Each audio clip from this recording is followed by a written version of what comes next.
말하고 실천하는 사람은 입이지만 말하고 실천하지 않는 사람은 주둥아리라고 해도 괜찮아요. 네. 그렇잖아요. 말하고 실천하는 사람은 입이지요, 당연히. 그런데 말하고 실천하지 않는 사람은 주둥아리. 바로 뭔 말입니까? 행함이 없는 믿음은 죽은 믿음이다, 그 말입니다. 네. 그 다음에 마지막 네 번째 말씀을 받아들이는 네 번째 마음은 어떤 마음이냐면 좋은 땅과 같은 마음. 3절과 8절 말씀을 또 읽습니다. 시작. 예수께서 비유로 여러 가지를 그들에게 말씀하여 이르시되 씨를 뿌리는 자가 뿌리러 나가서 뿌릴새 더러는 좋은 땅에 떨어짐에 어떤 것은 100배, 어떤 것은 60배, 어떤 것은 30배 결실을 하였느니라. 할렐루야. 오늘 예배드리는 우리 성도들은 이 좋은 땅과 같은 마음밭이 되기를 원합니다. 예, 좋은 땅과 같은 마음은 말씀이 떨어지기는 하는데 말씀이 떨어지자마자 그거를 많은 결실을 맺게 돼서 30배, 60배, 100배 결실을 맺는 마음이라는 것입니다. 오늘 우리 아가페 교회 성도들은 이런 결실을 맺는 그런 마음을 가질 수 있기를 주님의 이름으로 축원합니다. 이 말씀을 위해서 13장 23절에서 이렇게 설명을 하고 있어요. 좋은 땅에 뿌려졌다는 것은 말씀을 듣고 깨닫는 자니, 그러죠. 좋은 땅에 뿌려졌다고 하는 것은 말씀을 듣고 깨닫는 자니 결실하여 어떤 것은 100배, 어떤 것은 60배, 어떤 것은 30배가 되느니라 그랬어요. 할렐루야. 예. 바로 좋은 땅에 뿌려졌다고 하는 것은 바로 그런 것입니다. 좋은 땅에 뿌려졌을 때 말씀을 들었을 때 깨닫는 거죠. 깨달았으면, 그것을 말씀을 깨달았으면 그냥 마음에 담아두는 것이 아니라 그것을 내 삶 속에 세상에 나가서 살아가면서 실천하며 살아가는 것이죠. 그럴 때 그 삶을 통해서 100배, 30배, 60배의 결실을 맺게 되는 것입니다. 이 말씀을 보니까 23절 말씀을 보니까 세 가지가 필요하다고 언급하고 있잖아요. 그렇게 되기 위해서 좋은 결실을 맺기 위해서 좋은 마음밭에 결실을 맺기 위해서 어떻게 해야 된다고 했냐면 말씀을 들어야 한다는 것입니다. 아멘. 믿음이 어디서 생깁니까? 말씀을 들으면서 생기는 거 아니에요? 말씀을 들어야 믿음이 생기는 것이고 말씀이 들어야 내 삶이 변화가 일어나는 것이고 말씀을 들어야 은혜도 받고 능력도 생기는 거 아닙니까? 말씀을 들어야 되는 거예요. 아무리 말씀이 위대한 것이라도 귀를 들을 귀가 없으면 소용없습니다. 말씀을 듣는 귀들을 가지실 수 있기를 원합니다. 말씀을 사모할 수 있기를 원합니다. 말씀을 듣는 것을 최고의 기쁨으로 여기고 말씀을 주는 사람을 최고로 존중하고 말씀을 깊이 보는 성경 공부에 열심히 참석도 해야 되는 거예요. 네. 기도의 아버지로 알려진 조지 물러는 이런 말을 했습니다. 하나님의 말씀을 공부하려고 충분한 시간을 갖지 못한 채 가버린 날은 잃어버린 날과 같다. 하나님 말씀을 배우지 아니하고 하나님 말씀을 온전하게 내가 듣지 않고 그냥 가는 날은 잃어버린 날과 같다. 이렇게 얘기를 했습니다. 여러분, 말씀을 가까이 하는 시간은 가장 유익한 시간이고 말씀을 멀리하는 시간은 가장 무익한 시간인 것을 기억할 수 있기를 원합니다.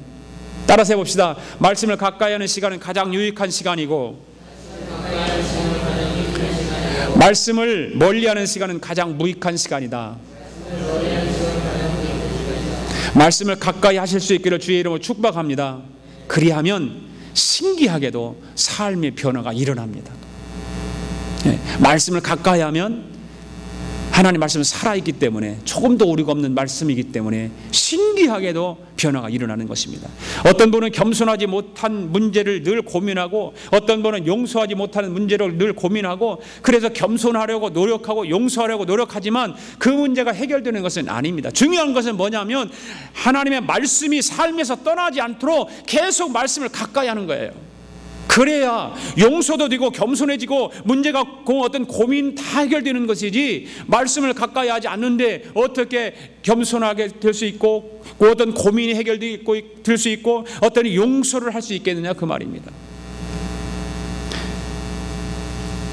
언제 그러면 변화가 역사가 일어나느냐? 23절 말씀에 보니까 말씀을 깨달을 때, 말씀을 듣고 읽고 깨달을 때, 말씀을 많이 듣는 것은 좋지만 더 나아가서 말씀을 깨달아야 합니다. 할렐루야. 예, 특히 성경 말씀이 하나님의 말씀으로 깨달아져야 하는 것입니다. 하나님의 말씀으로 깨달아지지 아니하고 설교자의 말로 들으면 은혜가 안 되는 것입니다. 보통 말씀의 은혜를 받았다는 것은 말씀 지식이 많아졌다는 말이 아니라 말씀이 내게 주시는 하나님의 말씀으로 들렸다는 말입니다. 할렐루야. 네. 그 말씀이 하나님의 말씀으로 들려질 때에 은혜가 되고 능력이 생기고 변화의 역사가 일어나는 것입니다. 좋은 책은 여러 번 읽어도 읽을 때마다 새로운 깨달음을 주지 않습니까? 좋은 책들. 네. 그처럼 성경은 읽으면 읽을수록 새롭습니다. 할렐루야. 성경 좀 읽으세요. 성경 좀. 그래서 계속 성경을 파면서 성경이 하나님의 말씀으로 들려지게 할 수 있기를 원합니다.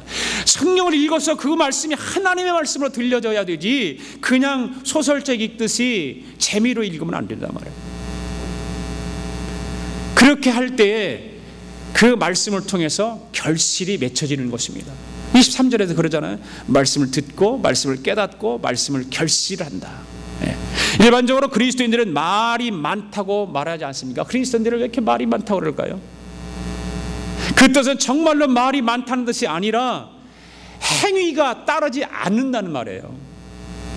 알기는 정말 많이 알고 말도 그렇게 잘하는데 행동은 딴판이란 말입니다. 바로 그래서 세상 사람들이 말하는 것이 어떻게 그리스도인 예수 믿는 사람 말이 많은가, 말을 저렇게 잘하는가, 그것이 좋게 받아들이면 안 돼요. 비아냥거리는 거거든요. 너는 예수 믿는데 그렇게 말을 잘하면서 말을 그렇게 언변이 좋으면서 어떻게 너의 삶은 그렇게 사느냐, 그런 말이거든요. 그러므로 말씀을 많이 듣고 깨닫고 최종적으로 말씀대로 살면서 말씀의 열매가 나타나도록 하실 수 있기를 원합니다. 여러분, 100톤의 말보다 1g의 실천을 중시하는 성도들이 되기를 원합니다. 그래서 이는 모르지만 이런 말이 있잖아요. 미국 교회 성도들은 5분 동안 설교를 들어도 삶은 50분 산대요. 그런데 한국 사람들은 반대로 50분 동안 설교를 듣는데 삶은 5분밖에 못 산다는 거죠. 5분 사는 것도 잘 사는 거라고 생각을 해요. 왜 이런 말들이 나왔을까요? 말씀을 듣고 나서 금방 교만해지면 밥 먹고 체하는 것과 똑같은 거 아니겠어요? 네. 말씀을 듣고 나서 금방 염려하면 밥 먹고 설사하는 것과 똑같은 거 아니겠어요? 말씀을 듣고 깨닫고 결실해야 말씀이 진정한 양식이 되는 것입니다. 말씀을 들었으면 결실하는 거예요. 열매를 맺는 삶을 살아야 돼요. 그러므로 말씀대로 순종하려고 하고 상황에 따라서 말씀을 깨워 맞추지 말기를 원합니다. 사람들은요, 하나님의 말씀을 상황에 따라서 꿰어 맞춥니다. 내 삶 속에, 내 인생 속에 꿰어 맞춰서 그렇게 살아갑니다. 하나님이 그 속마음을 모르겠어요? 하나님 말씀은 하나님은 다 알고 있죠. 그 속마음 다 알고 있어요. 그냥 순수하게 말씀대로 사실 수 있기를 축복합니다. 꾀를 부려서 말씀을 회피하려고 하면 오히려 더 길이 막힌다는 걸 아셔야 돼요. 그냥 순수하게 받아들여서 순수하게 믿으면 돼요. 꾀부리지 마세요. 여러분, 하나님 앞에서 핑계를 대고 꾀를 부리지 마십시오. 하나님은 마음의 의도를 아십니다. 우리의 그런 생각들을 다 알고 계십니다. 우리의 마음을 다 아십니다. 하나님은 행동하는 믿음을 원하십니다. 그처럼 순수하게 말씀대로 실천하며 살 때 사람은 가장 성공적인 삶을 살아가는 것입니다. 할렐루야. 행동하는 양심의 대명사로 여겨졌던 인도의 깐디는 힌두교인이에요. 예수 믿는 사람이 아니에요. 힌두교인이었지만 역사상 가장 존경하는 사람이 누구라고 물어보면 예수님이라고 말을 하거든요. 힌두교의 대가인 깐디가 역사상 가장 존경하는 사람을 예수님이라고 말을 하면서 사람들이 어떻게 살아야 합니까? 물으면 예수님께서 산상수훈을 통해서 말씀하신 그대로 살면 된다, 그렇게 말해요. 산상수훈을 통해. 예수님은 산상수훈을 마치면서 이렇게 말씀하셨어요. 누구든지 내 말을 듣고 행하는 자는 그 집을 반석 위에 세운 지혜로운 사람 같아서 비가 내리고 창수가 나고 바람이 불어 그 집에 부딪히되 무너지지 않는다. 할렐루야. 이런 축복받기를 원합니다. 예.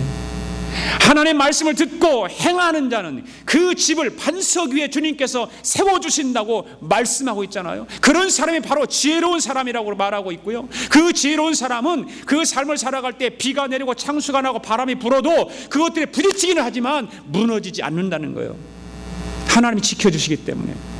할렐루야. 여러분, 아무리 큰 시험이 있어도 말씀의 반석 위에 굳게 서 있으면